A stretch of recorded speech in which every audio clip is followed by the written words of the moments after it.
దేవుడు చేసిన కార్యాలని వివరించటం, తెలియజేయటం, దేవుడు దేని దశలో నుంచి ఉన్నతమైన స్థితిలోనికి ఆయన ఏర్పాటులో, ఆయన కృపా సంకల్పంలో దేవుడు ఎవరిని విడిచిపెట్టడు.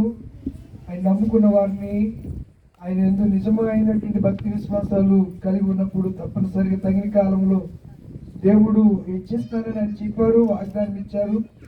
వాగ్దానం ప్రకారంగానే పోయే నవీన్ కుమార్ సోదరుడు, సోదరి దివ్యభారతి, మరి కుమారుడు, పెద్ద కుమారుడు, చిన్న కుమారుడు, మరి కుటుంబం ఈ రీతిగా ఈ ప్రశస్త రాత్రి వేళ ప్రభు చేసిన కార్యాల గురించి కృతజ్ఞతాస్తుతులు చెల్లించడానికి, వారితో పాటు మనమందరం కూడా ప్రభుని స్తుతించడానికి దేవుడు శ్రేష్టమైన సమయాన్ని మనకు అనుగ్రహించారు.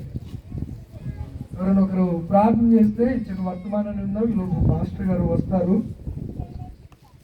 నాకు కూడా మరొక కూడిక ఉంది, మరొక ప్రార్థన కూడిక ఉంది. అంత తగిలితే అన్నీ ఒకే రోజు వస్తూ ఉంటాయి. ప్రార్థించండి, ప్రేరేపించబడిన వారు ఒక ప్రార్థన చేస్తే తదుపరి ఇచ్చిన వర్తమానం విందాం. ఎవరు చేస్తున్నారు? కుటుంబస్తులు చేస్తారైతే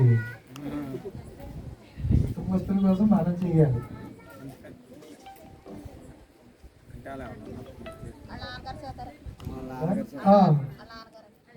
ఏం పేరమ్మా?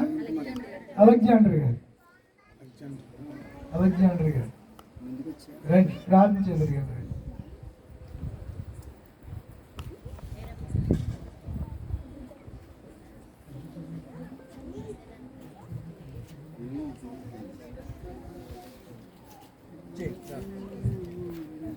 ప్రార్థన